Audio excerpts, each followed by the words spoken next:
섭자의 공포 이야기 섭공라. 한 청년이 산을 넘으려다 날이 저물었다. 그래서 마침 지나가던 사람들에게 저 산에 머물 만한 집이 없는지 물어보았다. 그렇게 말하니 사람들은 그 산으로 가지 말라고 말리는 것이었다. 그러자 청년이 되물었다.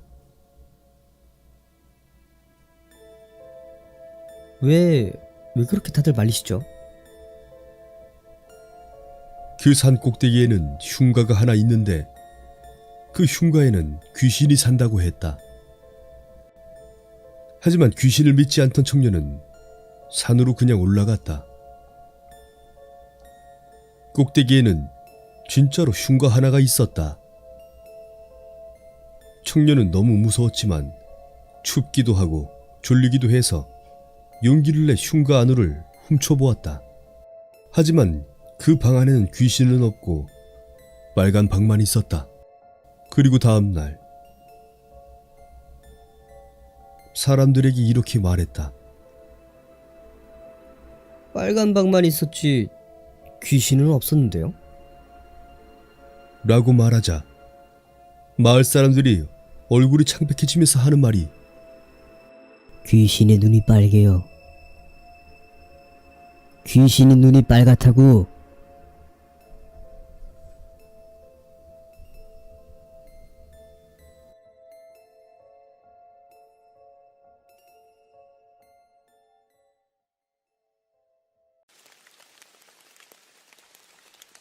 섭자의 공포 이야기 섭공라. 소녀는 여름방학에 할머니 댁에 놀러갔다. 시골의 큰 집은 아파트에 살고 있는 소녀에게는 신기하고 두근두근하게 느껴졌다. 그날 소녀는 2살 연상의 사촌 언니와 숨바꼭질을 하고 있었다. 먼저 술래는 사촌 언니. 이제 됐니? 아니. 이제 됐니? 아니. 숨을 곳을 곰곰이 생각하던 소녀는 생각 끝에 안방 이불 안으로 재빨리 숨었다. 이제 됐니?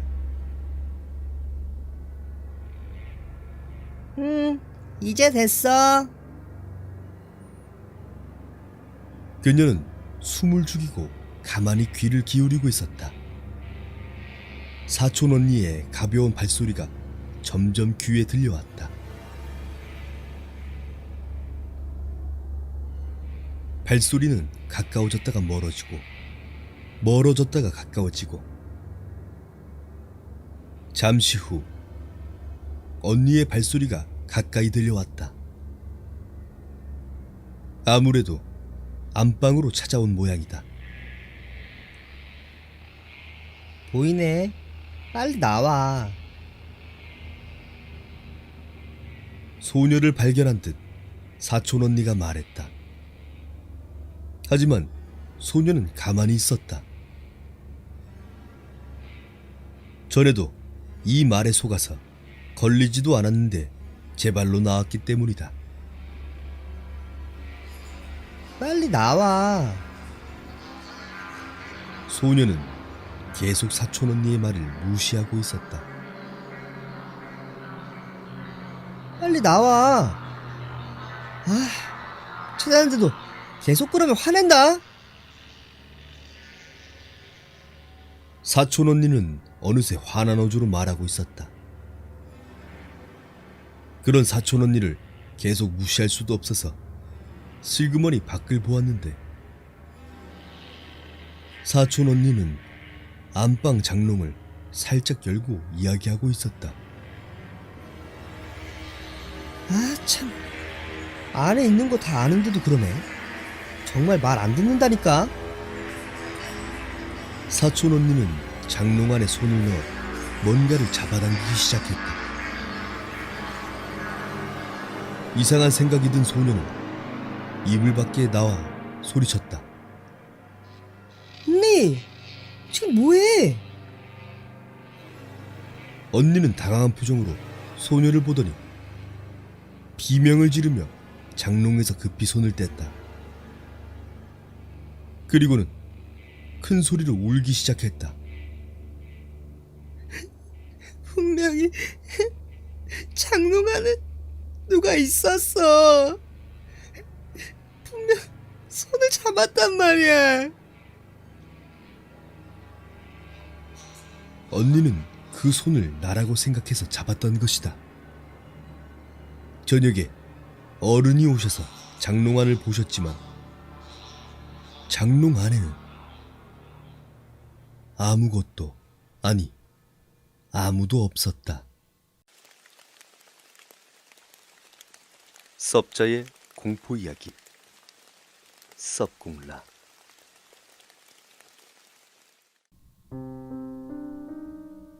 인류대학에 들어가려는 한 여자가 있었다. 근데 학교에서 공부하려면 자꾸 복도에서 누군가의 발자국 소리가 나 공부에 집중하지 못했다. 그래서 그 여자는 용하다는 점집을 찾아갔다. 인류대학에 들어가려고 밤늦게까지 공부하다 사고로 죽은 귀신이 학교에 붙어 있어서 그래. 그 귀신이 오늘 밤 널 데려갈 게야. 오늘 밤만 무사히 넘기면 넌 인류대학에 들어갈 수 있어. 밤에 또 그 소리가 나면 청소함에 들어가서 그 발자국 소리가 없어질 때까지 숨을 참고 있어. 성공하면 넌 대학에 들어가는 거고, 실패하면 그대로 넌 죽는 거야.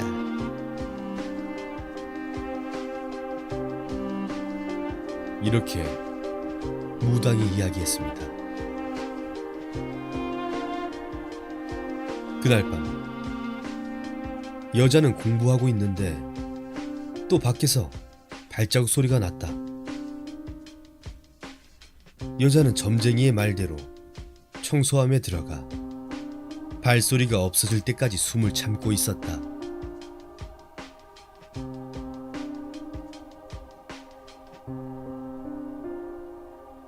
문을 열고 닫는 소리가 났다. 앞문이 열리고 뒷문이 닫히는 소리가 났다.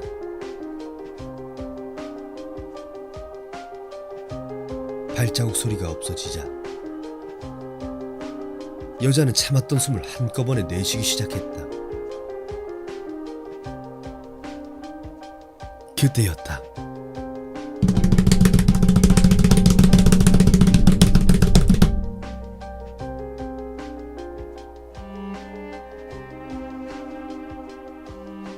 과연 인류대학에 들어가려고 했던 여자는 어떻게 되었을까?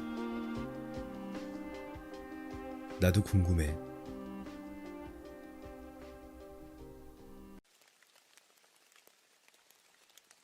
섭자의 공포 이야기. 섭공라. 어떤 화가가 액자방에 갔습니다.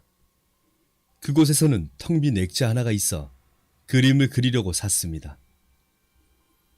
이상한 것은 그 빈 액자가 유명한 화가들이 그린 그림이 있는 액자보다 더 비쌌단 겁니다. 어느 날 그 남자는 죽었습니다.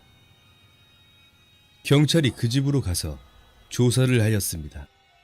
그곳에는 소름 돋을 정도의 무서운 여자가 액자에 그려 있었습니다. 이빨에 피가 묻어 있는 채로 일기장도 있었습니다. 경찰은 그것을 읽어보았습니다.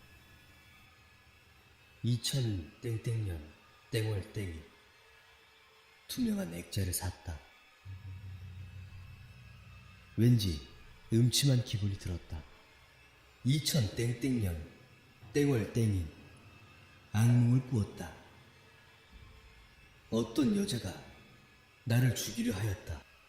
2000땡땡년 땡월 땡이 액자에 희미하게 여자의 형체가 보였다.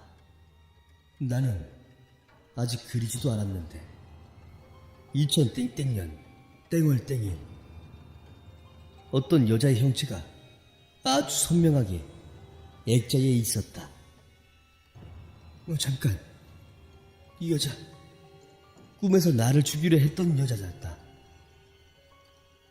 그 액자를 갈기가 찢어버렸다. 2000땡땡년 땡월 땡이 택배가 왔다. 택배 내용물은 얼마 전에 버린 그림이었다. 그 그림은 더 선명해져 있었다. 그리고 멀쩡했다. 2000땡땡년 땡월 땡이 액자 속의 여자가 나를 찢어 죽이려고 한다. 안 돼! 2000땡땡년 땡월 땡이 나는 겨우 숨만 붙어있다. 나를 죽이려 했던 액자의 여자는 미소를 지으면서 나를 노려본다. 점점 의식만, 아니 의식이 희미해진다. 2000땡땡년 땡월 땡이 뭐야? 아무 이야기도 없잖아. 그렇다. 일기장에 있는 마지막 장에는 피만 잔뜩 튀어 있었다. 지금으로부터 14년 전인 1990년 전국의 국민 학생을 공포에 떨게 한 여인이 있었으니 그 이름하여 홍콩 할매 귀신. 그 소문은 이러했다. 고양이를 좋아하는 할머니가 비행기를 타고 홍콩에 가다가 사고를 당했대. 그런데 같이 있던 고양이와 합쳐져서 귀신이 됐대. 라는 이야기가 있다. 반은 할머니의 얼굴, 반은 고양이의 얼굴을 하고 있다는 그녀는 학생들의 단순한 소문에 그치지 않고 엄숙하신 우리 교장 선생님의 조회에도 등장하더니 이윽고 방송국의 메인 뉴스인 9시 뉴스에 등장하기까지 이르렀다. 고양이를 좋아하는 할머니가 있었는데 비행기를 타고 홍콩에 가다가 사고를 당해 같이 있던 고양이와 합쳐져 귀신이 있었다는 홍콩 할매 귀신. 당시 떠도는 소문으로는 홍콩 할매 귀신이 나타나면 손톱을 보여주지 말아야 한다고 했는데 초기엔 손톱을 뽑아간다는 이야기에서 후기엔 손톱을 보여주는 행위 자체가 목숨을 잃게 하는 자극적인 이야기로 변모합니다. 후기엔 손톱을 보여주는 행위 자체가 목숨을 잃게 하는 자극적인 이야기로 변모해 갑니다. 또한 하굣길에 나타난다는 초기 설정과 달리 후기에 들어선 일본에서 건너온 화장실의 하나코 괴담과 융합되어 학교 화장실은 물론 학교의 의식지는 어디서나 홍콩 할매 귀신이 나타난다는 이야기로 변해가죠. 하지만 이렇게 1990년에 대한민국을 공포에 사로잡히게 한 홍콩 할매 귀신도 사실은 서울 강남 학부모의 교육열에 의한 소문에 불과하다는 것이 정설입니다. 1980년대 후반부터 국민학생 유괴 사건이 번번했었다고 합니다.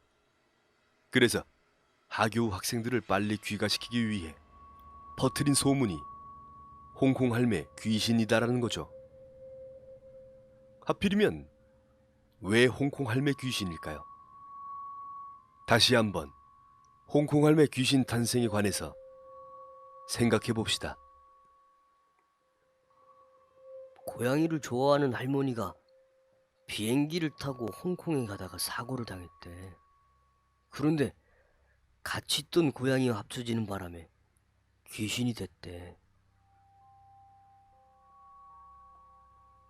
먼저 홍콩으로 가는 비행기에서 사고를 당했다는 할머니.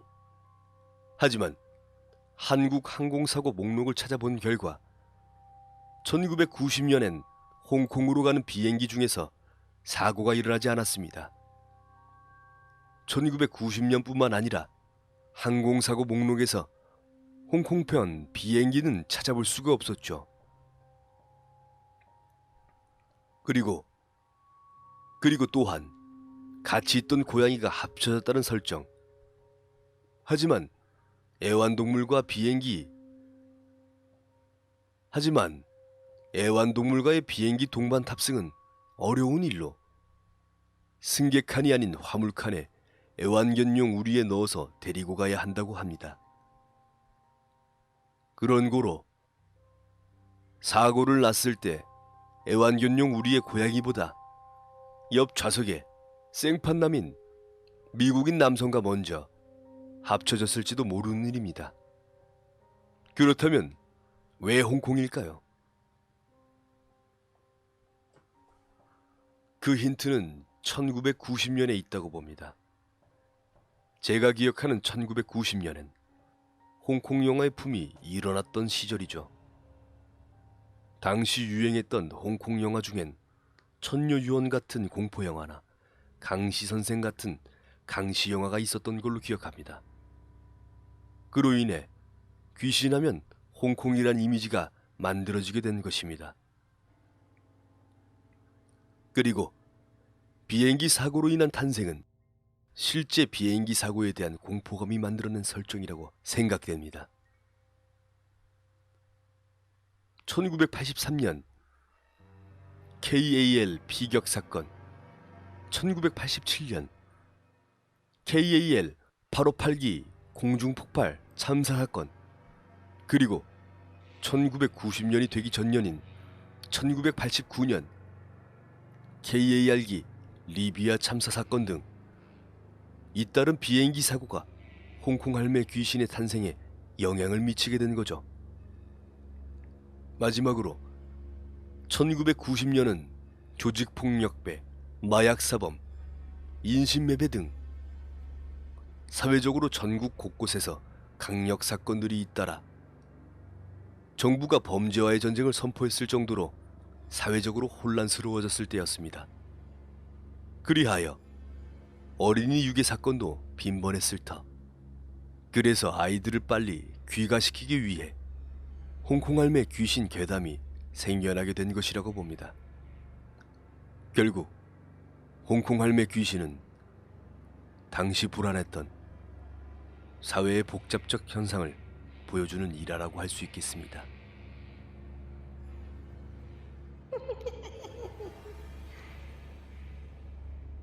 얘야, 할머니 얼굴이 어떻게 생겼니?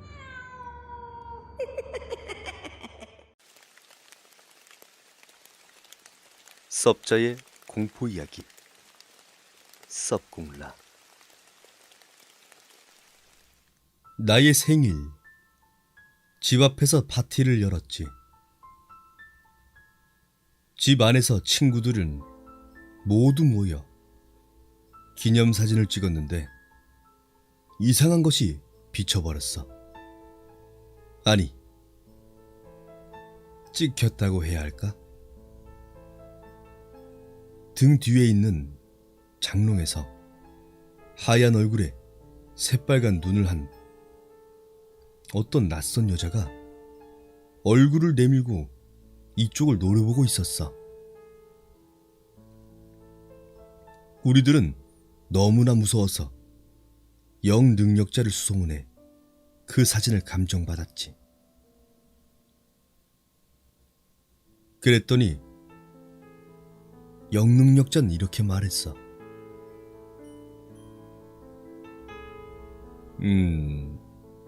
이 사진에서는 연기가 느껴지지 않는군요. 심령사진이 아닙니다. 라지 뭐야? 에이, 괜히 깜짝 놀랐잖아. 귀신이 아니라니 정말 다행이야.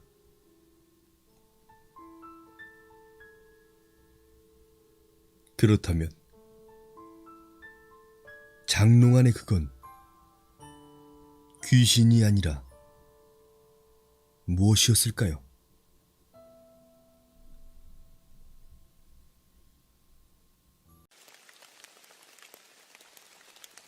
섭자의 공포 이야기. 섭공라. 한밤중에 친구가 술 마시자고 해서 나가는 길이었어. 엘리베이터를 타고 내려가는데 6층에서 멈추는 거야. 문이 열렸지만 아무도 없었어. 장난인가 싶어 닫힌 문을 연속으로 눌렀어. 문이 닫히려는 순간 갑자기 피투성이가 된 여자가 엘리베이터를 타려고 하는 거야. 무서운 모습에 아무 말도 못하고 꼼짝없이 서 있었어. 다행히도 엘리베이터는 문이 닫혀서 그 여자는 엘리베이터를 타지 못했어. 온몸에 소름이 돋고 너무 긴장이 됐어.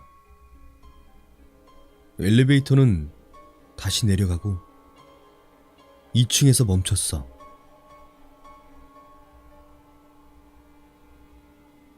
(2층에서는) 어떤 한 남자가 엘리베이터에 탔어.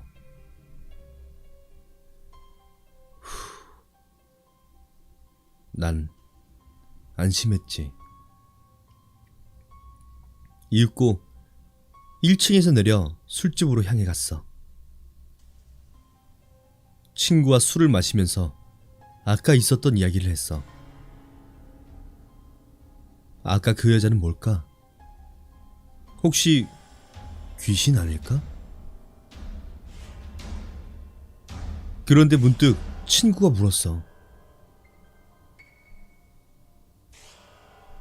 야, 2층에서 탄 사람 이상하지 않았어? 생각해보니 2층이라면 계단으로 가는 게 더 빠를 텐데. 그리고 왠지 숨을 헐떡거리는 것 같았어.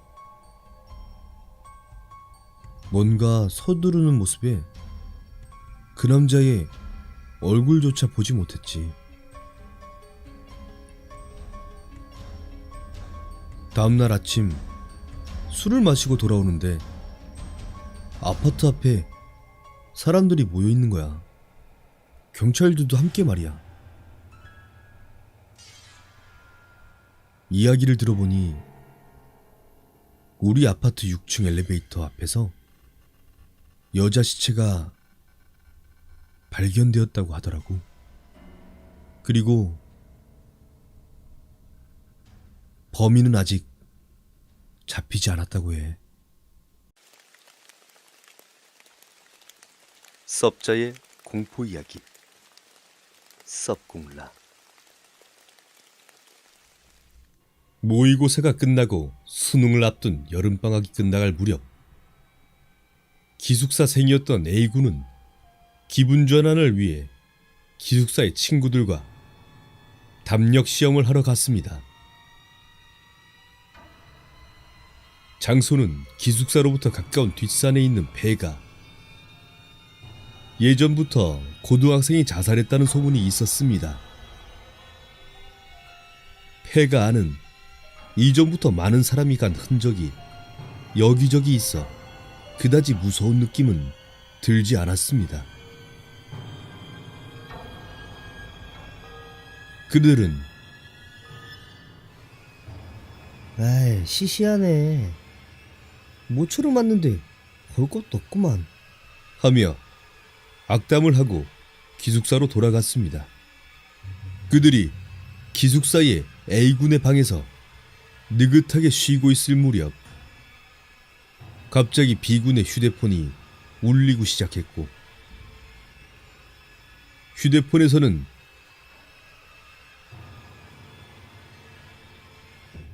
아까 전에는 모처럼 놀러와 줬는데 없어서 미안.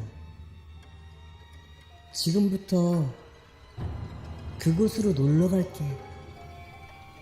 라는 목소리가 들렸습니다.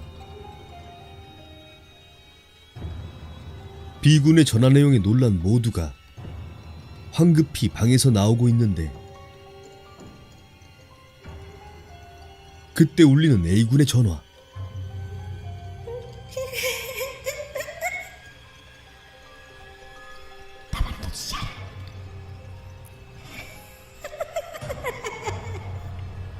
A군은 그날 이후 휴대전화기의 번호를 바꿨지만 당분간 공부가 손에 잡히지 않았습니다. 그러나 수능 시험이 얼마 남지 않은 나날이 계속되어 폐가에서의 일을 생각할 여유도 없어 어느새 그 일을 잊어버리고 있었습니다. 그리고 A군은 마침내 대학에 합격하여 대학 근처에서 자취생활을 시작했습니다. A군이 방에 전화를 만들어 자동응답 전화기에 메시지를 처음 재생했을 때 이제 천천히 너의 방에 놀러 갈 수 있겠네?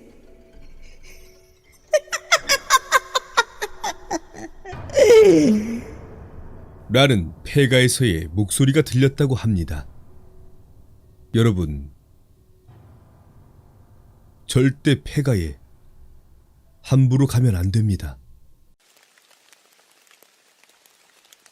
섭자의 공포 이야기 섭공라. 그날은 간호사이신 어머니께서 야근하시는 날이었다. 소녀는 아버지와 함께 자고 있었는데 태풍으로 바람 부는 소리에 잠을 이루지 못하고 있었다. 그런데 어디선가 이상한 시선이 느껴져서 눈을 떠보니 방문이 어느새 조금 열려 있었고 그 틈새로 누군가 쳐다보고 있었다. 소녀는 깜짝 놀랐다. 틈새로 보인 얼굴은 바로 아버지였기 때문이다. 옆에는 아버지가 주무시고 계셨지만 분명히 틈새로 보이는 얼굴은 아버지였다. 너무나도 놀란 소녀는 이불 속에 들어가 벌벌 떨며 밤을 지새웠다. 일주일 후 소년의 아버지는 귀가 중에 돌아가셨다. 아버지는 평소 건강하셨고 주변에 원한 살 일도 하지 않으셔서 모두 이상하게 생각했다. 10년 후 아버지 제삿날 소녀는 친척들과 아버지의 추억을 이야기하다가 문득 10년 전의 일이 생각났다. 누구에게도 이야기하지 않았던 그날의 이야기를 할머니께 들려드리자 할머니는 깜짝 놀라시며 이야기했다.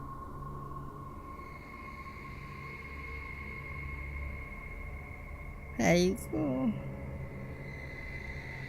사실 네 애비한테는 어렸을 때 죽은 쌍둥이 동생이 있었단다. 그렇다. 아버지에게는 쌍둥이 동생이 있었고, 혹시나 하는 생각이지만 돌아가신 아버지의 쌍둥이 동생께서 아버지를 데려간 것은 아니었을까?